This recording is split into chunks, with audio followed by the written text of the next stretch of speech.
kind of diplomacy that's going to end the destruction of your country. Yes, but if you are not refuge, God bless. You don't know that. God bless. ভদ্রতার সকল সীমা ভেঙে গণমাধ্যমের সামনেই যুক্তরাষ্ট্রের president Donald Trump এবং ইউক্রেনের president জেলেনস্কির নজিরবিহীন বাগবিতণ্ডার ঘটনাটি সারা বিশ্বের বর্তমান আলোচনার বিষয়। প্রেসিডেন্ট ট্রাম্পের অফিস থেকে ইউক্রেনের প্রেসিডেন্টকে বের করে দেওয়ার ঘটনাও পৃথিবীতে নজিরবিহীন। এই ঘটনার পর ইউক্রেনের খনিজ সম্পদ নিয়ে যুক্তরাষ্ট্রের সঙ্গে যে ঐতিহাসিক চুক্তি হওয়ার কথা ছিল সেটিও বাতিল হয়ে যায়। ইউক্রেন ও যুক্তরাষ্ট্রের প্রেসিডেন্টের মধ্যে বাগবিতণ্ডার পর প্রশ্ন উঠেছে ইউক্রেনের ভবিষ্যৎ নিয়ে।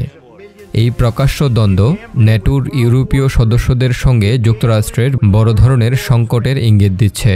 বিশ্লেষকরা মনে করছেন এই সংকটের কারণ ট্রাম্পের রাশিয়ার প্রেসিডেন্ট ভ্লাদিমির পুতিনের সঙ্গে সম্পর্ক শক্তিশালী করার চেষ্টা।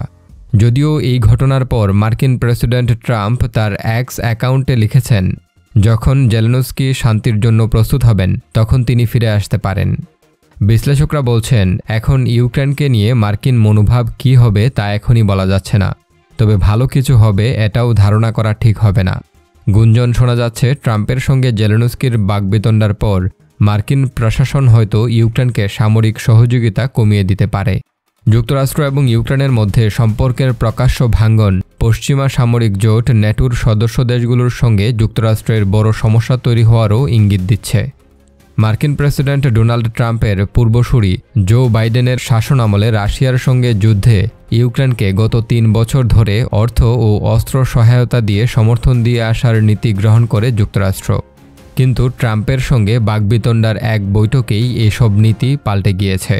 মার্কিন প্রেসিডেন্ট ট্রাম্প আগেই ইউক্রেনের প্রেসিডেন্ট জেলেনস্কিকে একজন স্বৈর শাসক হিসেবে আখ্যায়িত করেছিলেন।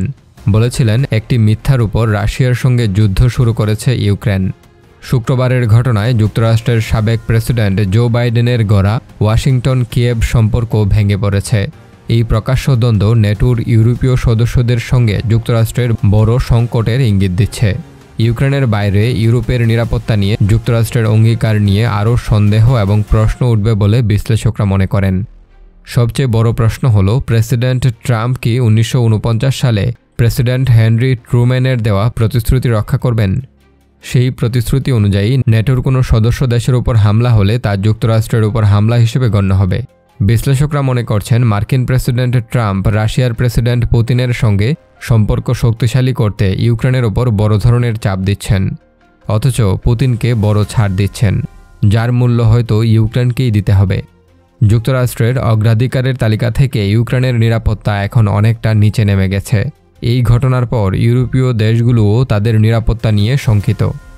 2022 সালের ফেব্রুয়ারিতে রাশিয়ার হামলার পর যুদ্ধ সহায়তা হিসেবে ইউক্রেনকে যুক্তরাষ্ট্রের লাখো কোটি ডলারের সহায়তা পাঠানোর ঘোর বিরোধী ছিলেন ডোনাল্ড ট্রাম্প। ট্রাম্প এ নিয়ে শুরু থেকেই সরব ছিলেন এবং প্রতিশ্রুতি দিয়েছিলেন ক্ষমতায় গেলে দ্রুত এই যুদ্ধের অবসান ঘটাবেন। যদিও কিভাবে যুদ্ধের অবসান ঘটাবেন তা নিয়ে তখন ট্রাম্প বিস্তারিত কিছু বলেননি। গত 20 জানুয়ারি যুক্তরাষ্ট্রের প্রেসিডেন্ট হিসেবে শপথ নেওয়ার পর 12 ফেব্রুয়ারি তিনি রাশিয়ার প্রেসিডেন্ট ভ্লাদিমির পুতিনের সঙ্গে কথা বলেন। তখন থেকে ধারণা করা হচ্ছিল যে ইউক্রেনকে বাদ দিয়েই তিনি শান্তি আলোচনা শুরু করতে যাচ্ছেন। গত 2 সপ্তাহ আগে প্রেসিডেন্ট ট্রাম্প এবং পুতিন তাদের প্রতিনিধিদের সৌদি আরব এবং ইস্তানবুলে আলোচনা চালানোর জন্য পাঠিয়েছিলেন, যার উদ্দেশ্য ছিল কূটনৈতিক সম্পর্ক পুনর্গঠন। তবে সেই আলোচনায় বাদ রাখা হয়েছিল ইউক্রেনকে। ট্রাম্পের এই পদক্ষেপে কিয়েভ ক্ষুব্ধ হয়, ইউরোপিয়ান দেশগুলোও হতবাক হয়। এরপর থেকেই ইউক্রেনের প্রেসিডেন্ট জেলেনস্কি এবং ওয়াশিংটনের ইউরোপীয় মিত্ররা ট্রাম্পের প্রতি যে কোনো যুদ্ধবিরতি চুক্তিতে ইউক্রেনের নিরাপত্তা নিশ্চিত করার অনুরোধ করতে থাকেন। আবার এমনও কথা বলা হচ্ছিল যে উভয় পক্ষের কেউ যদি চুক্তির শর্ত লঙ্ঘন করে তাহলে পরিণতি কী হতে পারে তাও যেন চুক্তিতে নিশ্চিত করা থাকে। তখন ট্রাম্প তাদের এই অনুরোধ উপেক্ষা করে গেছেন এবং বলেছেন তিনি এ ধরনের কোনো নিশ্চয়তা দিতে পারবেন না। ট্রাম্প জোর দিয়ে বলেছেন পুতিন তাকে যথেষ্ট সম্মান করেন, তাই চুক্তি লঙ্ঘন করবেন না। শুক্রবারের বৈঠকে রাশিয়ার সঙ্গে চলমান যুদ্ধে ওয়াশিংটনের সমর্থন ধরে রাখার চেষ্টা করেছিলেন জেলেনস্কি, কিন্তু বৈঠকের পর পরিস্থিতি আরও জটিল হয়ে ওঠে। বৈঠকের পর এক্স হ্যান্ডেলের এক পোস্টে তিনি লেখেন, যুক্তরাষ্ট্র রুশ নেতার সঙ্গে সংলাপ চালাতে চায়, তা বোঝাই যায়। এর আগের আরেকটি বিবৃতিতে যুক্তরাষ্ট্রের প্রতি আহ্বান জানিয়েছিলেন জেলেনস্কি। তিনি বলেছিলেন আমাদের পক্ষে আরও দৃঢ় অবস্থান নিন। মার্কিন প্রেসিডেন্ট ডোনাল্ড ট্রাম্পের সাথে জেলেনস্কির এই বাকবিতণ্ডার ঘটনার পর এ নিয়ে হতাশা দেখা গেছে ইউক্রেনিয়ানদের মাঝে। ইউক্রেনের বিশ্লেষকরা বলছেন যে দেশের সবচেয়ে শক্তিশালী মিত্রের সাথে সম্পর্ক হঠাৎ করেই তলানিতে পৌঁছে গিয়েছে। ইউক্রেনের শীর্ষস্থানীয় ইংরেজি ভাষার গণমাধ্যম দ্য কিয়েভ ইন্ডিপেন্ডেন্ট তাদের সম্পাদকীয়তে লিখেছে যে যুক্তরাষ্ট্র এখন রাশিয়ার সঙ্গে একত্র হয়ে ইউক্রেনের বিরুদ্ধে অবস্থান নিয়েছে। বিশ্লেষকরা বলছেন জেলেনস্কিকে এমন এক পরিস্থিতিতে ফেলা হয়েছিল যেখানে ভাইস প্রেসিডেন্ট জেডি ভান্স তাকে অকৃতজ্ঞ হিসেবে অভিযুক্ত করেছিলেন। যদি তিনি চুপ থেকে মাথা নাড়তেন তবে সেটি অপমানজনক মনে হতো, কিন্তু তিনি প্রতিবাদ করায় তাকে যুক্তরাষ্ট্রের প্রতি অসম্মান দেখানোর অভিযোগে অভিযুক্ত করা হয়েছে। এখন প্রশ্ন হলো ইউক্রেনের ভবিষ্যৎ কী? একটি সম্ভাবনা হলো শান্তি আলোচনা।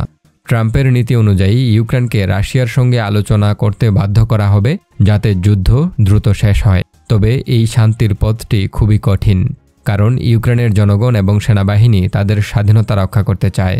অন্যদিকে ইউক্রেনের জন্য যদি আমেরিকার সমর্থন না থাকে তবে তাদের জন্য রাশিয়ার বিরুদ্ধে লড়াই চালিয়ে যাওয়াও কঠিন হয়ে পড়বে। ট্রাম্পের এই সিদ্ধান্ত ইউক্রেনের জন্য কঠিন চ্যালেঞ্জের সৃষ্টি করেছে, তবে এটি বিশ্ব রাজনীতিতে আরও বড় পরিবর্তন আনতে পারে। যদি ট্রাম্প ইউক্রেনের সমর্থন কমিয়ে দেন তবে আন্তর্জাতিক রাজনীতির গতিপথ নতুনভাবে তৈরি হবে। অন্যদিকে রাশিয়ার প্রেসিডেন্ট ভ্লাদিমির পুতিনের ইউক্রেন সম্পর্কিত পরিকল্পনা বেশ কয়েকটি ধাপে বিভক্ত, যা রাশিয়ার দীর্ঘমেয়াদী কৌশল এবং নিরাপত্তার সাথে সম্পর্কিত। পুতিন ইউক্রেনের কিছু অংশকে রাশিয়ার অংশ হিসেবে অন্তর্ভুক্ত করতে চান। 2014 সালে ক্রিমিয়া দখল করার পর রাশিয়া ইউক্রেনের পূর্বাঞ্চল লুহান্স্ক এবং ডনবাস একে একে নিয়ন্ত্রণ নেয়। পুতিন এ অঞ্চলগুলোর উপর রাশিয়ার কর্তৃত্ব প্রতিষ্ঠা করতে চান এবং এগুলোকে স্বাধীনতা দিতে বা রাশিয়ার সাথে একীভূত করতে ইচ্ছুক। তার লক্ষ্য হল ইউক্রেনের অখণ্ডতা ধ্বংস করা এবং একে রাশিয়ার একটি অংশ হিসেবে তৈরি করা। এছাড়াও পুতিনের অন্যতম প্রধান চিন্তার কারণ হল ইউক্রেনের ন্যাটোতে যোগদান। পুতিন মনে করেন ন্যাটোর সম্প্রসারণ রাশিয়ার জন্য এক বড় বিপদ, রাশিয়ার জন্য এক বড় নিরাপত্তা হুমকি। ইউক্রেন যদি ন্যাটোতে যোগ দেয় তবে ন্যাটো বাহিনী রাশিয়ার সীমান্তে পৌঁছাবে, যা পুতিনের কাছে অগ্রহণযোগ্য।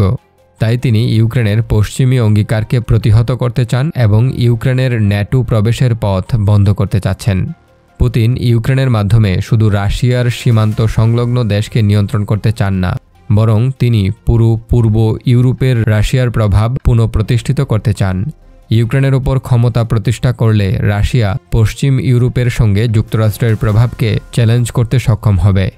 এখন ট্রাম্প কি সেগুলো বুঝতে পারছেন, নাকি তিনি পুতিন বন্ধনায় মুগ্ধ থাকবেন? এ বিষয়ে আপনাদের মন্তব্য কমেন্ট বক্সে জানাতে পারেন। ভিডিওগুলো শেয়ার করুন, চ্যানেলটি সাবস্ক্রাইব করুন। ধন্যবাদ।